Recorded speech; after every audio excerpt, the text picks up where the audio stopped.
उसके ही जो प्रश्न उत्तर हैं उनको डिस्कस करेंगे। तो इससे सबको पता चलेगा किसने कहां पर गलती की है। 2 क्वेश्चन तो सबके ही गलत थे, इसका अर्थ ये हुआ कि 96 मैक्सिमम मार्क्स आए हैं, तो मतलब 2 क्वेश्चन तो सबके ही गलत है, 100 तो किसी के आए नहीं। हाँ जी, पहला प्रश्न ये था, अर्जुन का पहला तर्क भगवान किस रूप में अस्वीकार करते हैं? अच्छा, भगवान अर्जुन का तर्क किस रूप में अस्वीकार करते हैं, क्या उत्तर आएगा उसका? प्रभु जी मेरे अकॉर्डिंग तो ये था ज्ञान से उत्पन्न करुणा। मेरे अकॉर्डिंग नहीं, गीता के अकॉर्डिंग नहीं, सॉरी गीता के अकॉर्डिंग ये मतलब कि मैंने आंसर ये दिया था, ये नहीं पता ये सही है गलत है। तो इसमें कहाँ है वो आंसर? नहीं है इसमें। तो किसमें आंसर? हमें पता है आंसर तो। क्या आएगा? धर्म युक्त करना आएगी, मुझे तो आता नहीं ना आंसर। धर्म युक्त करना है, अज्ञान से उत्पन्न करना है, भक्तिपूर्ण करना है या शास्त्रीय करना है? तो अज्ञान से उत्पन्न करना, क्योंकि अज्ञान हो गया अर्जुन को, इसीलिए उसको दयानी शुरू हो गई। तो ये आसान है, ये तो सबको पता है। बुद्धि कितने प्रकार की होती है, दूसरा प्रश्न था। कौन कौन सी 2 प्रकार की बुद्धि? अच्छा, आत्म प्रवणा बुद्धि क्या होती है, कोई बताएगा हैंड रेस करके? अपनी आत्मा में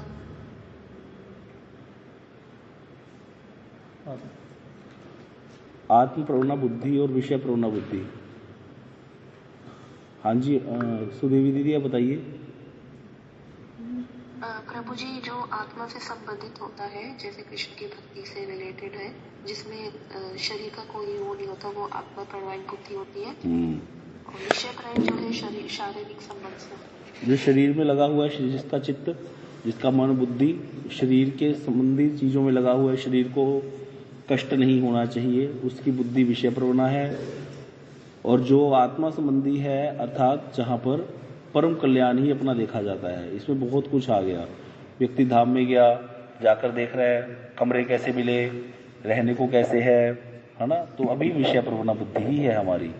जब आत्म प्रवणा बुद्धि हो जाएगी जितनी, तो इन चीजों से दूर होकर के व्यक्ति हमेशा अपने साधु संग कितना मिला, भजन कितना किया, वो है आत्म प्रवणा बुद्धि। तो इस तरह से 2 प्रकार की बुद्धि होती है। धीरे धीरे विषय प्रवणा बुद्धि साधु संग से आत्म प्रवणा बुद्धि में कन्वर्ट होती जाती है। ठीक है, अगला प्रश्न क्या था? खोल दिया मैंने, मेरे को दिख नहीं रहा पूरा।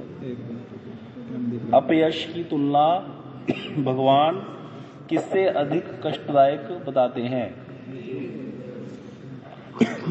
हाँ, ये तो सबको पता था, मृत्यु से भी अधिक। कोई और है ऑप्शन इसमें? कोई बता सकता है? कोई और तो नहीं ऑप्शन नहीं इनमें से? हाँ, तो कोई और तो नहीं आएगा ना? मृत्यु से भी अधिक है, ठीक है। किसी और का, कोई किसी को लगे कि ये भी आना चाहिए था, वो बता देना, तो फिर उनको पता चलना चाहिए ना कि आप क्या पता हम लोग गलत हों, या कई बार किसी का तर्क ठीक भी हो सकता है। तो इसीलिए जब किसी को लगे कि मुझे तो ये वाला लगा था, ये क्यों नहीं था, आपको ही रेस करना पड़ेगा, वो हमें तो आपका पता नहीं। अर्जुन की करुणा को भगवान क्यों अनुचित मानते हैं?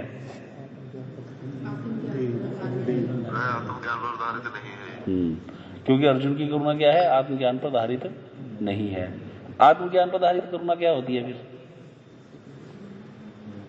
अब इसका उत्तर दो, देखते कौन है। आत्मज्ञान के आधार पर करुणा क्या होती है? आत्मज्ञान पर आधारित करुणा नहीं है अर्जुन की, ठीक है। आत्मज्ञान के आधार पर करुणा क्या होती है? वैष्णव जन आत्मज्ञान के आधार पर करुणा करते हैं, वो करुणा क्या होती है? दूसरों पर भक्ति में लगाना। हाँ जी, आत्मा के कल्याण के लिए जो करुणा, आत्मा के कल्याण के लिए हाँ, करुणा क्यों आएगी? इस दुनिया से निकाल सकते। हाँ जी, आकांक्षा दीदी आप बताओ। आत्मज्ञान के आत्म कल्याण से रिलेटेड ये है कि जो अभी तो वो करुणा जो कर रहा है, वो शरीर संबंधी करुणा कर रहा है कि उसके शरीर को देख रहा है तो उसको करुणा आ रही है। अगर आत्मा को देखेंगे तो आत्मा ना तो गलती है, ना मरती है, ना सड़ती है, ना उसे कोई मार सकता है, तो ये करुणा तो गलत होगी। दूसरा, आत्म कल्याण जब युद्ध में कोई मारा जाता है या अपने धर्म का पालन करता है तो उसका द्वारा भी उसका उद्धार होता है, उसको अच्छी गति प्राप्त होती है। तो अर्जुन की करना आत्मज्ञान पर आधारित नहीं थी, वो तो उनको देह देख रहा था या संबंधी देख रहा था, और उसको ये ज्ञान नहीं था कि मैं करने वाला नहीं हूँ, करने वाले तो भगवान है। तो कर्तापना भी था उसके अंदर उस समय, तो आत्मज्ञान तो था नहीं। तो उसकी जो करुणा थी वो आत्मज्ञान से भरी हुई तो थी नहीं, जब उसको स्वयं ही आत्मज्ञान नहीं था उस समय। अगर तो इसको वर्णाश्रम धर्म के हिसाब से देखेंगे, हाँ जी, तो आपका उत्तर ठीक है, थोड़ा सा ठीक है आपका उत्तर। अगर वर्णाश्रम धर्म प्रणाली के अनुसार देखेंगे, क्योंकि अर्जुन क्षत्रिय है, तो क्षत्रिय का जो धर्म है वो युद्ध करना ही है, उस हिसाब से तो आपका उत्तर ठीक है। लेकिन आत्मज्ञान के हिसाब से देखेंगे, है ना, नित्य धर्म भक्ति जो है उसके अनुसार ये उत्तर सही नहीं है ना। तो उसका उत्तर क्या आएगा समझो। गुरु वर्ग आत्मज्ञान के आधार पर करुणा करते हैं। क्या करुणा करते हैं? अब हम लोग जाते हैं गुरु जी के पास, गुरु जी कृपा कर दो, बच्चे को आशीर्वाद दे दो। कोई भी व्यक्ति साधारण जब संसार में जाता है गुरु वर्गों के पास जाकर के बार बार ये बात कहता है, तो उसका जो बुद्धि होती है वो तो विषय प्रवण ही होती है ना, इसीलिए वो आशीर्वाद कौन से मांगता है? संसार संबंधी। लेकिन गुरु वर्ग क्या करते हैं? उसको भक्ति संबंधी आशीर्वाद ही प्रदान करते हैं, बहुत प्यार से बात करते हैं, ताकि अगर हम इसको डांटेंगे या कुछ ज्यादा कथा सुनाने लग जाएंगे तो आएगा नहीं। प्यार बहुत करते हैं, प्रेम बहुत देते हैं, क्योंकि उनके अंदर करुणा आ गई है देख करके कि कितने जन्म हो गए इसको भटकते हुए। अब ये जो करुणा उनके अंदर आ गई है वैष्णव के अंदर, देख करके कि कितने जन्म हो गए इसको ऐसे ही भटकते हुए, कभी किसी चीज के लिए रोता है, कभी किसी चीज के लिए रोता है, ऐसे ही घूम रहा है। अब वो करुणा कर रहे हैं उस पर। जो करुणा है ये आत्मज्ञान के आधार पर है। आत्मज्ञान के आधार पर अर्थात जहां पर आत्मा संबंधी कल्याण ही करेंगे, उसका आत्मा संबंधी कल्याण करेंगे। कैसे करेंगे बेचारे? वो तो तैयार ही नहीं है, वो तो विषय ही है ना। उसका कल्याण करना है, वो शरीर में बद्ध है, वो शरीर संबंधी चीजों के बारे विषय में सोच रहा है। कल्याण उसका करना है आत्मा संबंधी, इसीलिए उसको थोड़े से नियम बता देते हैं कि तुम तुलसी जी को जल दिया करो, हाँ, और नाम किया करो, 2 माला कर लिया करो, एकादशी व्रत कर लिया करो, परिक्रमा कर लिया करो। इस तरह से यहाँ पर करुणा कर दी। तो ऐसे ही वैष्णव करुणा करते हैं, धीरे धीरे धीरे करके उसको बाहर निकालते हैं इससे। तो ये है आत्मज्ञान के आधार पर करुणा करना। कोई हमारे पास आया, बाबा महाराज इसको बहुत समझाते थे अच्छे थे, कहते भाई भगवान ने 3 प्रकार की वाणी बोली है, मीठी वाणी बोलनी चाहिए, मीठी तो बोलनी चाहिए, लेकिन हितकारी भी तो हो। अब किसी ने पूछा भाई साहब रास्ता नहीं पता लग रहा, अमुक जगह जाना था, बोले जी महानुभाव आइए, इधर से ही यहाँ जाना है और बिल्कुल सीधे चले जाइए, और बेचारे को झाड़ी में फंसा दिया। अब बोला तो बहुत मीठा, लेकिन हितकारी तो नहीं था ना। तो इस प्रकार की करुणा भी अच्छी नहीं है। आत्मज्ञान के आधार पर करुणा का अर्थ है कि वैष्णव जो है वो मंद उदय दया नहीं करते, अमंद उदय दया करते हैं। मंद उदय दया और अमंद उदय दया क्या होती है? जैसे सड़क पे कोई व्यक्ति बीमार पड़ा है, अब उसकी हेल्प करना कर्तव्य बनता है कि नहीं बनता? बनता है। लेकिन एक साधारण लोग तो इसको बहुत बड़ी चीज मान लेते हैं कि किसी को शादी करवा दी गरीब के बच्चे की, या किसी को जल पिला दिया, या किसी को खाना खिला दिया, इस प्रकार की करुणा करते हैं संसार के लोग। तो वो करुणा जो है वो आत्मज्ञान के आधार पर नहीं है। वो करना है मंद उदय दया है, वो दया है, करुणा है, वो मंद उदय करना है। मंद उदय मतलब उस व्यक्ति का जो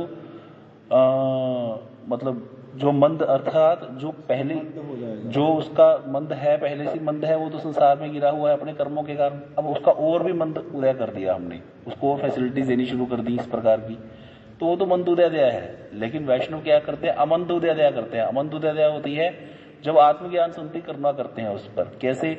उसको हेल्प करेंगे, कोई दिक्कत नहीं है, क्योंकि शरीर पहले शरीर में बद्ध है, शरीर में कोई कष्ट, तो उसको शरीर वाली प्रॉब्लम तो उसकी सोल्व करनी ही है। साथ साथ उसको भक्ति का भी उपदेश देते हैं।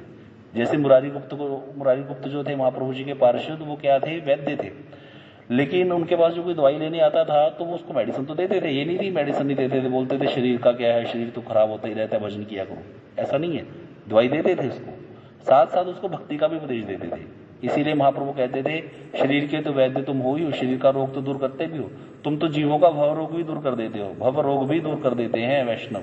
ये है करुणा, आत्मज्ञान संबंधी करुणा है। आत्मज्ञान के आधार पर ये करुणा है। ये सब उल्टा भी सोचा करो प्रश्न, यहाँ पर अर्जुन की करुणा आत्मज्ञान के आधार पर नहीं है। आत्मज्ञान के आधार पर करुणा क्या होती है, ये विचार करना पड़ेगा। तो लेकिन यहाँ पर गीता में जिस हिसाब से चल रहा है उस हिसाब से तो देखा जाए, वर्णाश्रम धर्म के हिसाब से देखा जाए तो फिर ठीक है उस हिसाब से भी। लेकिन भक्ति की तो बात इतनी चल नहीं रही ना भी दूसरे अध्याय में, बीच बीच में थोड़ा सा भक्ति की बात आती है। अब प्रश्न है अगला, भक्ति योग और निष्काम कर्म योग में क्या अंतर है? किसने रेस किया है? हाँ जी दामोदरी दीदी बताइए आप। हाँ जी बताओ दामोदरी दीदी। हरे कृष्ण प्रभु जी, भक्ति योग से पहले कर्म किया जाता है, फिर भगवान को किया जाता है, अर्पित किया जाता है। और कोई? योग से पहले कर्म किया जाता है। भक्ति में पहले कर्म किया जाता है फिर अर्पित किया जाता है, दीदी ने बताया। और कोई है जी? हाँ जी किस माता जी आप बताइए क्या है?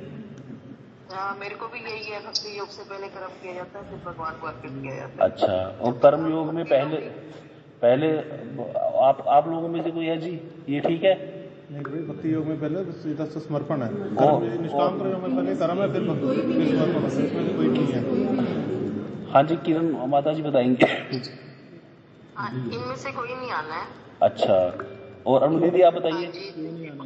हाँ जी, इनमें से कोई नहीं। हाँ निकुंजेश्वरी दीदी आप बताओ। पहले ऑप्शन क्यों नहीं है, दूसरी क्यों नहीं है? हरे कृष्ण प्रभु जी, जैसे निष्काम कर्म योग में तो पहले कर्म किया जाता है फिर अर्पित किया जाता है, भक्ति योग में पहले समर्पण होता है फिर कर्म होता है। क्या समर्पण होता है? क्या समर्पण होता है? जैसे आपने आम के पेड़ की एग्जाम्पल दी थी एक बार। ठीक है, जैसे आम का भगवान पेड़ है, सारा भगवान के लिए है। अपने आप की बात करें तो, हाँ अपनी बात करें तो हम अपने आप को समर्पण करते हैं पहले जीव, कर्म बाद में करता है। अर्थात जैसे हम लोग हैं भजन कर रहे हैं तो ठाकुर जी के लिए उठे हैं, और अब यहाँ पर ये कर्म नहीं हुआ। स्नान करना नित्य कर्म है कि नहीं है? कर्म है, लेकिन उसका फल नहीं मिलेगा। क्यों? क्योंकि भगवान के लिए उठ के नहा के बैठे हैं कथा सुनने। तो यहाँ पर भक्ति योग में क्या होता है, पहले अर्पण हो जाता है व्यक्ति, फिर कर्म करता है, उस कार्य को बाद में करता है। कर्म का अर्थ यहाँ पर कार्य है, मतलब वो कार्य जो है भक्ति का वो बाद में होगा। अर्पण पहले हो जाता है, व्यक्ति समर्पित पहले होता है, और अर्पण होने के बाद कार्य को किया जाता है, इसीलिए वो उसका फल नहीं मिलता। फिर कर्म में तो दोष होता है, कर्म तो जड़ है, तो कर्म का जड़ जो फल है वो जड़ तो नष्ट हो जाता है वहां पर, क्योंकि वो भगवान के लिए हो गया। जैसे एक सैनिक क्या करता है, देश के लिए लड़ाई लड़ने जाता है, वो पहले लड़ाई लड़ रहा है या पहले फौज में भर्ती हुआ सैनिक कहलाया?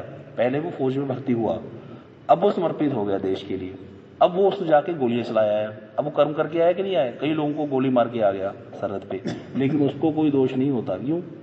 क्योंकि वहां पर वो क्या हो गया, एक तरह का भक्ति योग जैसा हो गया, मतलब उसने देश के लिए कार्य किया है, इसलिए उसको कोई दोष नहीं है। बल्कि अगर वो मारा गया तो उसके बच्चों को नौकरी, उसकी पत्नी को पेंशन और उसके नाम का गेट बनता है।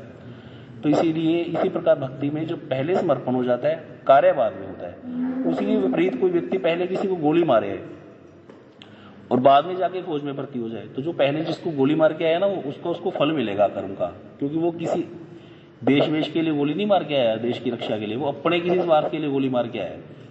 तो वहां पर क्या हो गया, कार्य पहले हुआ है, अब दोबारा फिर जाकर के वो अर्पण हो गया, जाकर के कहने लगा कि मैं समर्पण करता हूं अपने आप को, तो उसको उसका फल मिलेगा।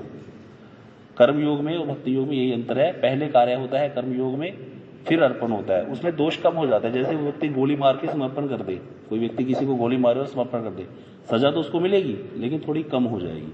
तो कर्म योग में ऐसे जो कर्म योग करता है, कर्म पहले कर रहा है अर्पण बाद में कर रहा है, इसीलिए थोड़ा दोष कम हो जाएगा उसका, क्योंकि जो पहले अर्पण ही नहीं कर रहा था, कर्म किए जा रहा था, उसका फल उसको मिलेगा, ज्यादा मिलेगा, भयंकर वाला फल उसको और ज्यादा मार पड़ेगा। कर्म योग में क्या हो गया, कर्म किया अर्पण कर दिया, जैसे गोली मारी किसी को, फिर जाकर के सरेंडर कर दिया, वहां पर क्या हो गया, अब सरेंडर कर दिया अपने आप से, इसीलिए पुलिस को ज्यादा भगाया नहीं, इसलिए थोड़ी छूट उसको मिल जाएगी, और उससे भी पूछा जाएगा कि तुमने क्यों मारी थी गोली, तो वो अपना कारण बता करके उसको कहीं कहीं छूट मिल जाती है। इस प्रकार से निष्काम कर्म योग भी धीरे धीरे चित्त शुद्धि की तरफ लेके जाता है इसी प्रकार, क्योंकि कहीं ना कहीं उसका चित्त तो शुद्ध है ही ना उस व्यक्ति का भी, जिसने गोली मार करके अर्पण कर दिया।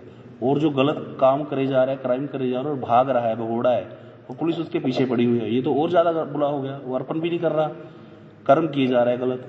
तो इस प्रकार से संसार के लोग हैं जो कर्म करते हैं अर्पण नहीं करते, जो कर्म करके अर्पण करें वो थोड़े ठीक हैं, जो पहले समर्पण कर देते हैं और फिर कर्म करते हैं, जैसे कोई पहले फौज में भर्ती हो गया, अब वो कार्य कर रहा है, वो गोलियां चला रहा है जाकर, सब वो देश के लिए कर रहा है, इसीलिए उसको कोई दोष नहीं है। इसीलिए जैसे भक्त होता है वो अर्पित पहले हो गया, गले में घंटी पहन ली, तिलक धारण कर लिया, माला करने लग गया। अब जो उससे कर्म, अब हम लोग खाते पीते हैं कि नहीं, कर्म तो करेंगे ना भाई, सुबह उन्हें दिन में उठ के जाएंगे कहीं ना कहीं तो मत्था पच्ची करने, तो अब जो कर्म होगा उसका दोष नहीं है, क्योंकि भगवान के लिए हम अर्पित हो चुके हैं। यहाँ पर हमारी अटेंडेंस लग चुकी है। अब दिन में ऑफिस में जाके अटेंडेंस लगाने के बाद कोई व्यक्ति थोड़ी देर नीचे चाय पीने चला गया, या कोई सामान लेने चला गया, फिर आके ऑफिस के काम लग गया, तो उसको ऑफिस वाले उसकी सैलरी नहीं काटते उसके 1-2 घंटे की, उसको सैलरी पूरी ही मिलेगी। इसी प्रकार जो भजन के लिए उठा है, भजन के लिए जी रहा है, भजन कृष्ण प्रेम जिसका उद्देश्य है, उस कार्य के लिए ही लगा हुआ है, उसका जो कर्म करना है वो कर्म करना नहीं कहलाता, वो भक्ति कहलाता है। ये इंपॉर्टेंट था प्रश्न, ये उल्टा करके डाला था। भक्ति में पहले कर्म किया जाता है फिर अर्पित किया जाता है, गलत हो गया। पहले अर्पित फिर कर्म होता है। कर्म योग में पहले अर्पित है फिर कर्म किया जाता है, उल्टा हो गया, ये भी गलत लिख दिया, जानबूझ के गलत ऑप्शन है ये। कर्म योग में क्या होता है, पहले कर्म करते हैं फिर अर्पित होता है, तो दोनों में कोई भी नहीं है, दोनों में कोई अंतर नहीं है, तो है ही नहीं, पता ही चल रहा है सबको। ठीक है जी, आगे समझ। ये तो किसी को इसमें कोई डाउट तो नहीं है। किसने गलत चूज किया? किसने गलत चूज किया? कोई भी नहीं है प्रभु जी। हाँ, इन दोनों में से कोई भी नहीं आएगा, दोनों ही उल्टे लिख रखे हैं ना। नहीं, लास्ट वाला मतलब लास्ट वाली ऑप्शन, लास्ट वाली ऑप्शन आएगी ना, डी ऑप्शन। इन दोनों में से कोई भी नहीं, ठीक है प्रभु जी। ठीक है ना, इन दोनों में से कोई भी नहीं आएगा, क्योंकि दोनों उल्टा रख रखे हैं, दोनों को घुमा दो। भक्ति योग में कर्म पहले किया जाता है, अर्पित पहले किया जाता है, बाद में कार्य किया जाता है, तब ठीक है ऑप्शन। और कर्म में अगर ऐसे लिख दें कि कर्म पहले किया जाता है बाद में अर्पित किया जाता है, तो ये भी ठीक हो जाती है। फिर सी अगर ऑप्शन ई ऑप्शन होती कि ए एंड बी, वो फिर वो वाली ठीक हो जाती, लेकिन ये दोनों ही गलत है। इनमें से अलग को पहचान लिए, चूज वन आउट। ये किसको पता है, कोई रेज करे? हाँ जी, पूजा दीदी बताइए। जी हरे कृष्ण प्रभु जी। प्रभु जी ये भक्ति योग आएगा। भक्ति योग आएगा, तो ये तीन बाकी एक जैसे ही हैं। हाँ जी प्रभु जी, ये तीनों ना कर्म के सिद्धांत से संबंधित है। जो भक्ति योग है भक्ति से संबंधित है। अच्छा, कर्म योग ये तो बात सही है, लेकिन कर्म योग, निष्काम कर्म योग, भगवत अर्पित निष्काम कर्म में क्या अंतर है, ये कोई बता सकता है? दामोदर दीदी आप बताओ, कर्म योग, निष्काम कर्म योग और भगवत अर्पित निष्काम कर्म में कोई अंतर है?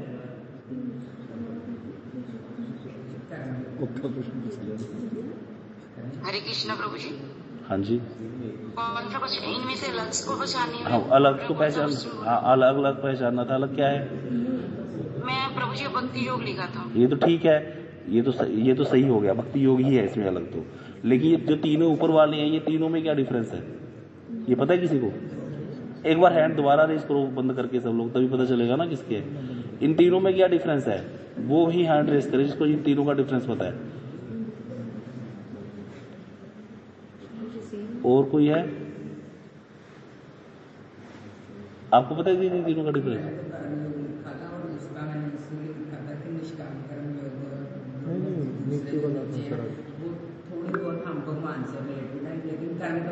हाँ जी, हर्ष ग्रोवर जी दीदी, हाँ जी आप बताइए, कैथल वाले दीदी बताओ। हाँ जी प्रभु जी कर्म योग जो हम सारा दिन घर के कर्म करते हैं अपने लिए, भोगों के लिए, और निष्काम कर्म योग हम जो कर्म करते हैं उसके फल की इच्छा नहीं रखते। और भक्ति निष्काम कर्म जो हम सब कुछ भगवान के अर्पण कर देते हैं, भगवान की खुशी के लिए करते हैं। गलत है। और कोई? 5 लोगों ने एडजस्ट किया हुआ है। किरण आंटी आप बताइए, किरण जैन जी। अनु जी ने भी इन तीनों में कोई फर्क नहीं है, एक ही बात है। हाँ जी, किरण माता जी ने बताया कि इन तीनों में कोई फर्क नहीं है। इस चीज से कौन कौन सहमत है, हैंड रेज करो। ये कह रहे हैं तीनों में कोई फर्क ही नहीं है, तीनों एक ही हैं। हम सहमत हैं। अनु दीदी सहमत हो गए, सुदेवी आप सहमत? अच्छा, आपने मतलब वो कर दिया, कोर्ट वालों ने क्या कहते होते हैं, मोहर लगा दी। चलो बहुत बड़ी बात है, पिटीशन पास कर दी पिटीशन मनीष प्रभु ने कि कर्म योग, निष्काम कर्म योग और भगवत अर्पित निष्काम कर्म एक ही बात है। बिल्कुल सही है। नहीं चलो कोई बात नहीं, हमारे लिए तो आप ही जज हो। अब ये है कि कर्म योग, निष्काम कर्म योग और भगवत अर्पित निष्काम कर्म क्या है, एक ही है तीनों। ये बात सही है, इसको समझ लो अच्छे से। ये 3 टर्म बार बार आएंगी शास्त्र में, इनमें कोई डिफरेंस नहीं है। देखो मोटा सा बताया था, भैंस की अकल से समझने वाला। जहां योग शब्द आ गया ना, उसका अर्थ होता है जुड़ जाना। तो कर्म योग अर्थात कर्म किया, अर्पित कर दिया, और कर्म योग का अर्थ निष्काम कर्म योग ही लिया जाएगा यहाँ पर। निष्काम कर्म योग तो है ही, निष्काम होकर के कर्म किया फिर अर्पित कर दिया, वो तो दिख ही रहा है। वो भी योग ही है। और भगवत अर्पित निष्काम कर्म वो बस कुछ नहीं है, वो योग वाला पीछे वाला योग उसको हटा करके आगे भगवत अर्पित कर दिया, और निष्काम कर्म है ही। निष्काम कर्म योग जो सेकंड वाला है, निष्काम कर्म हटा लिख दिया और योग को आगे कर दिया, जैसे पीछे को आगे कर दिया ना। योग का अर्थ क्या होता है? भगवान को अर्पित कर देना, जोड़ देना भगवान को। तो तीसरा और बी और सी तो बिल्कुल ही क्लियर हो रहा है। कर्म योग और निष्काम कर्म योग में कोई अंतर नहीं होता। तो इस शास्त्र में ये तीन शब्द जहां भी आएंगे उसका अर्थ एक ही होता है, इसमें अलग नहीं होता, ये तीनों एक ही हैं। ठीक है जी, दीदी म्यूट कर लीजिए। तो इस तरह से रहेगा। तो सकाम कर्म जो अर्पण करता है कोई व्यक्ति, तो उसका क्या मतलब होता है? सकाम कर्म में अगर कोई व्यक्ति सकाम कर्मी है और वो अर्पण करे तो उसका क्या अर्थ है? हाँ, अगर कोई सकाम कर्मी है, कामनाएं हैं, पुत्र की इच्छा थी, पुत्र कामेष्टि यज्ञ किया और उसको अर्पण भी कर दिया बाद में कर्म करके, तो वो सकाम कर्म जो अर्पण कर दिया उसको क्या कहा जाएगा? कर्म क्यों सकाम कर्म कर्म योग में आ जाएगा वो फिर? कर्मयोग तो निष्काम होता है, निष्काम तो है ही नहीं। नहीं तो जब सकाम कर्म जब अर्पण कर दिया तब कर दिया तो भी कर्म तो काम है ना। देखो, निष्काम कर्म योग, भगवत अर्पित निष्काम कर्म और कर्म योग, ये तीनों एक ही जैसे हैं, मतलब तीनों में कोई डिफरेंस ही नहीं है। तो मतलब यहाँ पर तो निष्कामता आ चुकी है और फिर अर्पण भी कर दिया, ये तो तीनों एक है। लेकिन व्यक्ति के अंदर कामना है लेकिन अर्पण भी कर दिया कामना होते हुए भी, जिसका तीसरे अध्याय में भगवान ने बोला उसको। मनीष प्रभु आप बताओ। मदन मोहन प्रभु, जो कामना से युक्त होकर के कर्म किया, तो काम्य कर्म हो गया। काम्य कर्म तो हो गया, लेकिन काम्य कर्म हो गया ठीक है। काम्य कर्म भी तो दो प्रकार का होता है। काम्य कर्म एक तो वो है कि कामना से युक्त होकर कर्म करे जा रहे हैं लेकिन अर्पित नहीं कर रहे भगवान को, कोई विधि नहीं पालन कर रहा व्यक्ति। और एक व्यक्ति काम्य कर्म कर रहा है। भगवान ने अर्जुन को बोला ना तीसरे अध्याय में, भाई तुम्हारे हृदय में अगर तुम निष्काम कर्म योगी नहीं हो सकते तो कोई बात नहीं, मैंने एक और विधि भी बताई है शास्त्र में कि मैंने देवताओं को नियुक्त कर रखा है, उनको उनके यज्ञ का फल प्रदान करो, उससे फिर तुम इच्छित भोगों को भोगो, है ना। तो ये कौन क्या चीज कहलाती है? संजय प्रभु आप बताओ।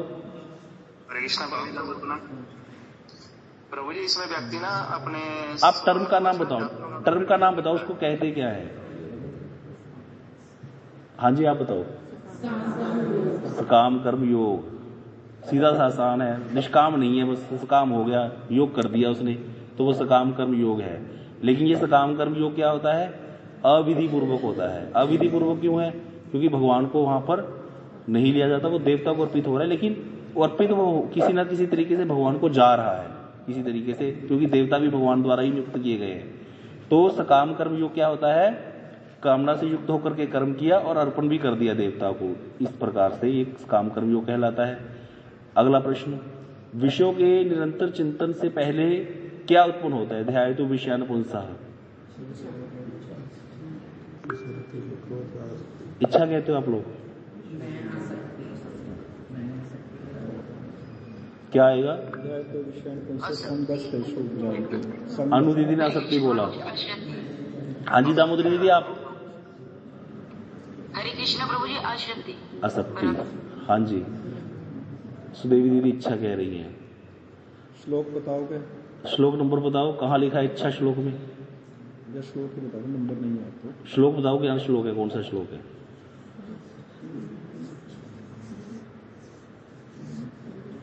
इसका उत्तर आएगा आसक्ति। क्यों?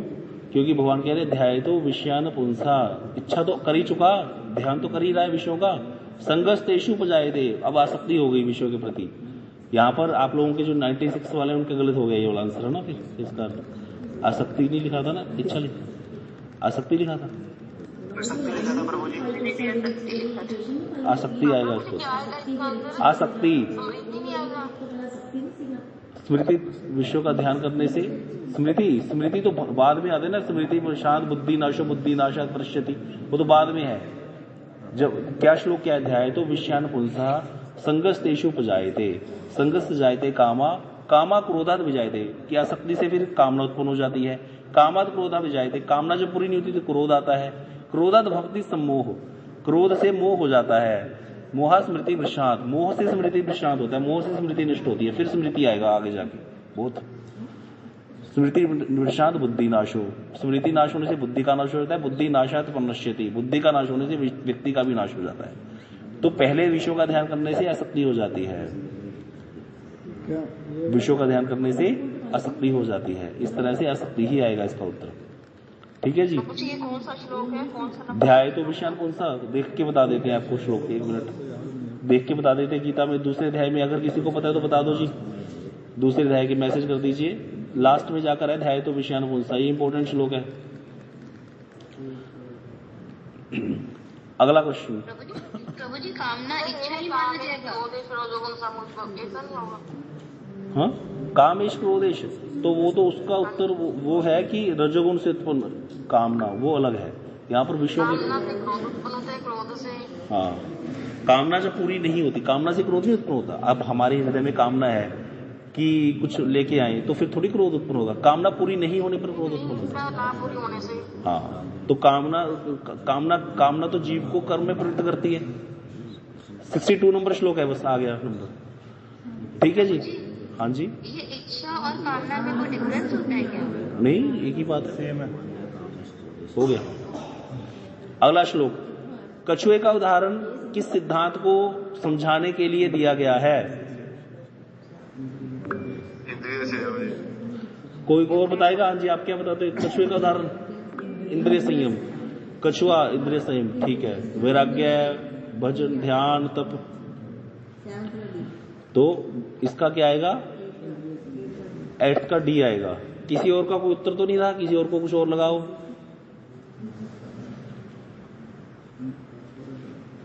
हो गया।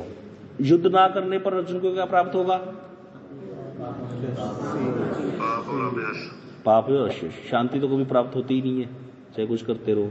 मोक्ष और पुण्य ये सब नहीं आएगा, शांति और ये आएगा, पाप और अपयश प्राप्त होगा। ये तो सबको पता होगा ना, सबने ही दिया हुआ उत्तर। 50% तो सबके ही ठीक थे। बहुशाखा बुद्धि किस प्रकार के लोगों में पाई जाती है? हरे कृष्ण प्रभु जी, भोग और अक्षर। अक्षर में असक्त। हाँ जी, सोनू दीदी आप बताइए पाटना से, क्या उत्तर दिया था आपने इसका?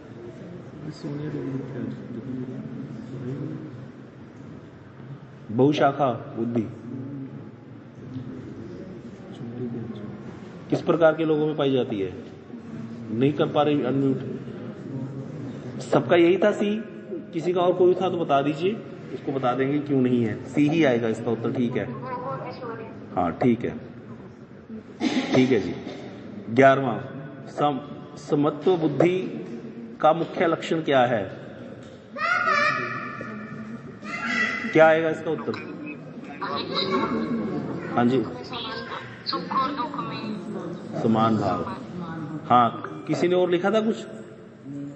किरण आंटी आपने क्या लिखा बताइए, क्या लिखा था आप लोगों ने? डी आपका भी, सबका डी है। ठीक है, ये तो ठीक है, सबको पता है।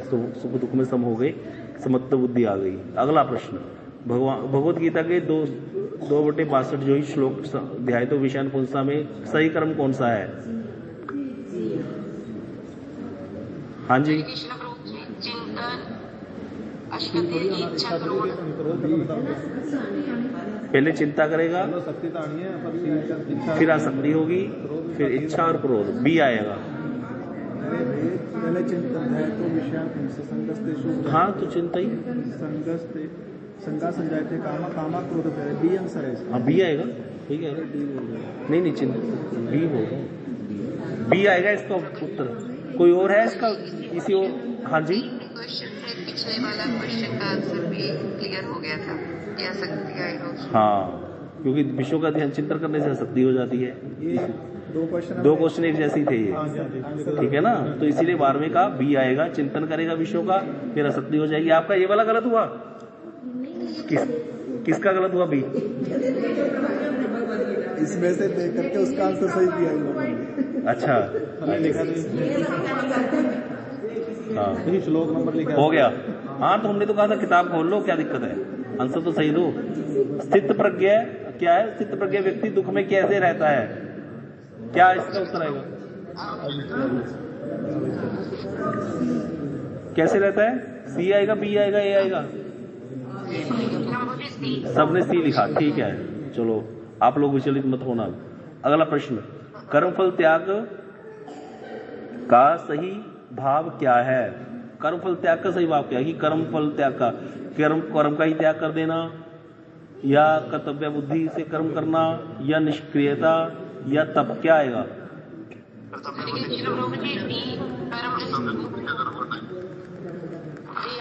डी, सबने डी लिखा है, ठीक है, बहुत अच्छा। आपको पता चल गया, आप सब कर्तव्य बुद्धि से अपने बच्चों का पालन कर रहे हो, इसका मतलब कर्मफल त्याग हो गया। किसके लिए युद्ध स्वर्ग का द्वार कहा गया है? क्षत्रिय के लिए। डी आ गया, ठीक है जी, ठीक है, आप ठीक है। अब अगला क्वेश्चन करें, वेदों की पुष्पित वाणी किसे आकर्षित करती है? जो भोग और ऐश्वर्य में सकते हैं। वेदों की पुष्पित वाणी होती क्या है, ये बताओ, इसका अर्थ क्या है वेदों की पुष्पित वाणी का?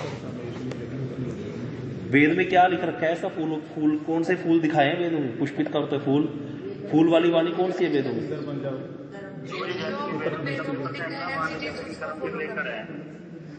एक मिनट, रमा दीदी आप बताओ। हरे कृष्णा जी, जो वेदों में लिखा है एज इट इज उसको फॉलो करना। जैसे आप हमको समझाते हो कि हमने जो पढ़ा उसको एज इट इज फॉलो कर लिया। नहीं, गलत है। हाँ, वेदों की पुष्पित वाणी, वेद। सोनिया दीदी आप बताओ, दिदवासी, वेद की पुष्पित वाणी का अर्थ क्या है?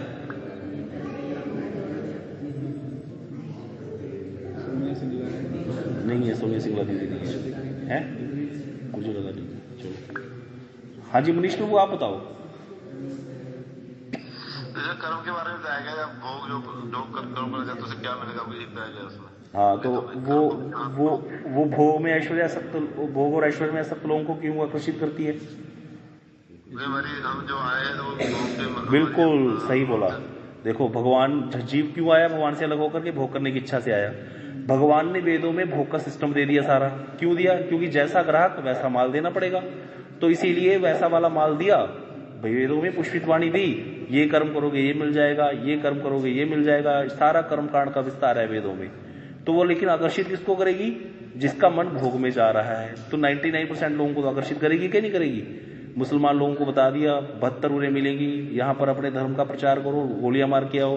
अब 72 उरों के चक्कर में यहाँ पर अपने शरीर पर बम लगा करके बैठ जाते हैं कि वहां स्वर्ग में क्या होगा, ऊपर जन्नत में 72 उरें मिलेंगी।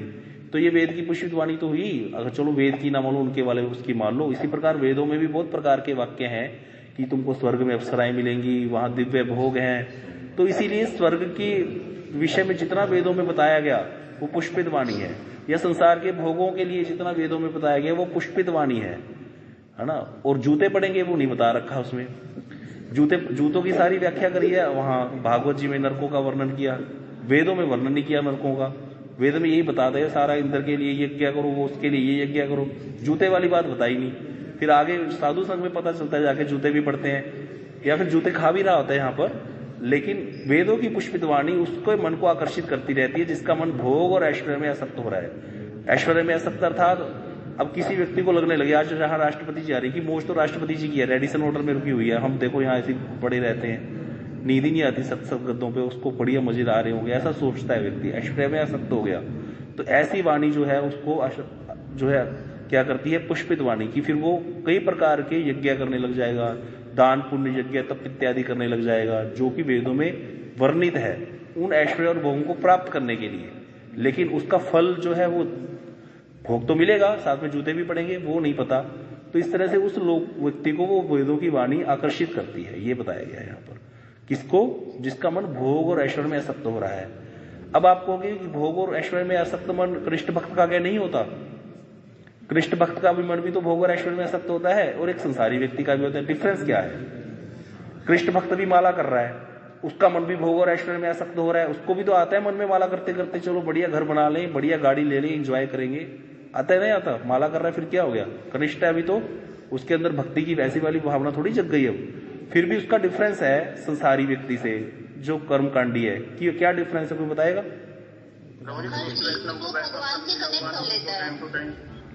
क्या संजय प्रभु क्या बता रहे थे? प्रभु जी, मतलब कि उसको टाइम टू टाइम ना, जैसे वो कनिष्ठ भक्त को वैष्णव संघ, गुरु वैष्णव संघ मिला हुआ, उसको टाइम टू टाइम, जैसे हम ऐसे कहते हैं ना अभी पेड़ के अंदर पानी देना उसको वो करने के लिए, बट अगर वो तो ठीक है, लेकिन वो पानी तो दे रहा है, लेकिन उसके मन में तो भोग वासनाएं है ही ना। हाँ जी, आप बताओ, कोई लोग बताओ क्या क्या है उसको।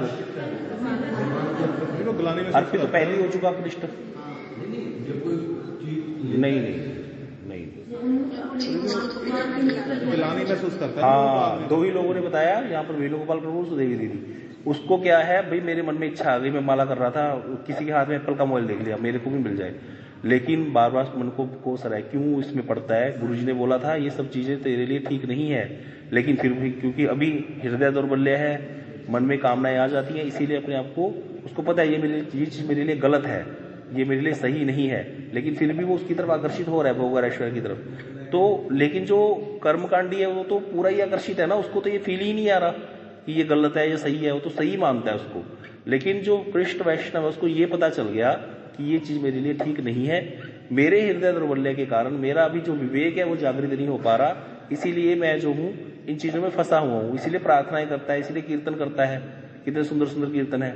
एक बड़ा सुंदर कीर्तन है, हमारे नरोत्तम ठाकुर जी लिखा है, विषय वासना मोर रूप चित्तर विकार, हमारे हृदय भोग करे अनिवार।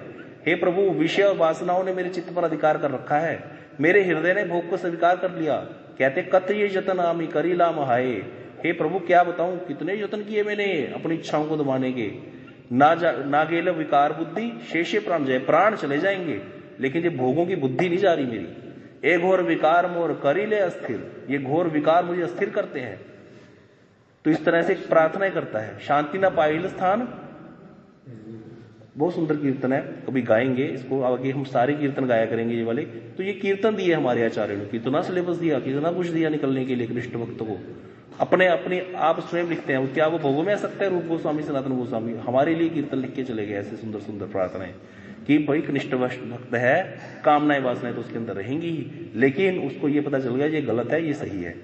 गलत सही पता होने के बावजूद भी, क्योंकि अभी चित्त इतना पक्का नहीं हुआ, तो जाता है मन गलत वस्तु की तरफ जाता है, रूप की तरफ जाती है आंख, कान शब्द की तरफ जाते हैं, जीवा रस की तरफ जाती है, लेकिन वो फिर वहां पर प्रार्थनाएं करता है, बल प्राप्त करता है और धीरे धीरे निकलता है इससे बाहर। समय हो गया? अरे बहुत ज्यादा समय बताया क्यों? कल चर्चा करेंगे आगे क्वेश्चंस की। वांछा कल्पतरुभ्यश्च कृपा सिंधुभ्यश्च पतितानां पावनेभ्यो वैष्णवेभ्यो नमो नमः।